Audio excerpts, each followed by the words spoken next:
हमारी ज़िंदगी नॉर्मल चलते चलते एकदम से उसमें ऐसा यू टर्न आता है ना कि हमें उस पर यकीन नहीं आता। ऐसे ही था कि मैंने जब अपना ये बुटीक का स्टार्ट किया ना, तो मुझे था कि बस मैं आराम से अपना डेली ड्रेसेस रेडी किया करूँगी और अपनी वीडियोस अपलोड किया करूँगी। और अभी मैंने इसमें से ना बिल्कुल भी ऐसा नहीं करना कि एक दिन स्किप कर लूँ। तो क्या होता है कि जब हमें होता है ना बस सब कुछ परफेक्ट चल रहा है, तो ऐसा कभी भी नहीं होता, कभी भी कुछ भी परफेक्ट नहीं होता। मुझे लगता था कि जो यूट्यूबर्स हैं बहुत ईजीली जो है वो वीडियोस अपलोड कर लेते हैं, लेकिन बहुत ज़्यादा मुश्किल होता है।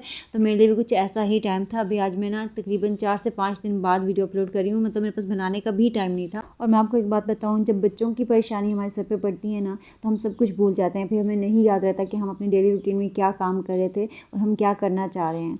तो हुआ कुछ यूँ था कि तकरीबन 1 मंथ से ना मेरे बेटे के बॉडी पे ना एक जगह पे बहुत ज़्यादा स्वेलिंग हो रही थी। पहले थोड़ी थी, फिर आस्ते आस्ते करते करते ना ज़्यादा होना शुरू हो गई थी।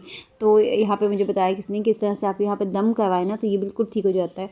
तो मैं डॉक्टर के पास तो लेकर गई, तो उन्होंने बोला कि हम आपके इसके टेस्ट करवाएंगे और ये सब इसकी रिपोर्ट्स आएंगी, फिर हम देखेंगे इसके। तो मैंने टेस्ट करवा लिया, लेकिन रिपोर्ट्स लेने नहीं गई थी मैं। तो मैंने कहा चलो पर मैं दम भी करवा लेती हूँ, हो सकता है इससे भी ठीक हो जाए। तो दम करवाते करवाते अच्छा खासा टाइम गुजर गया था, और फिर उसके बाद भी वो ठीक नहीं हुआ। तो मैं जब इसको हॉस्पिटल लेकर गई ना, तो उन्होंने कहा कि इसका ना इन्फेक्शन जो है वो ज़्यादा हो चुका है, तो अब इसका ऑपरेशन करवाना पड़ेगा। और जब मैं ये सुना ना, तो मैं ना मतलब बहुत डर लगा था। मैं डर गई थी कि पता नहीं क्या होगा। और बस वहीं पे हम हॉस्पिटल में एडमिट हो गए, वहीं पे मेरे 3 दिन गुजरे। अभी भी उसकी प्रॉपर रिकवरी नहीं हुई है। कल जाना है टेस्ट वगैरह करवाने, लेकिन मैंने कहा बस जो भी है मुझे आज की वीडियो अपलोड करनी है, मैं जो भी हूँ बस बता देती हूँ।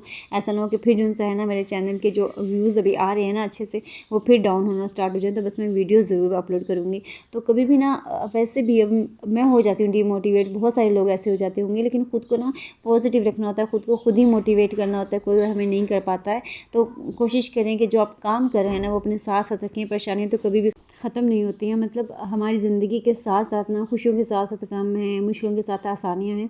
तो बस आपको इंशाल्लाह मैं नेक्स्ट वीडियो में बताऊंगी जो मैंने न्यू ड्रेसेस कट किए हैं, जो स्टिच किए हैं, वो डिज़ाइनिंग सब आपको दिखाऊंगी, ताकि अगर आप लोग अपना बिज़नेस स्टार्ट कर रहे हैं ना, तो उसमें आप लोगों को ज़रूर न्यू ड्रेसेस न्यू चीज़ें मिलें और मोटिवेशन भी मिले। तो बस ये कुछ क्लिप्स थे जो हॉस्पिटल के थे। यहाँ पर मैं अपने बेटे को उठा के बैठी हुई थी, सुबह का टाइम था, नमाज के टाइम पर, और वो सो नहीं रहा था, बहुत तंग कर रहा था।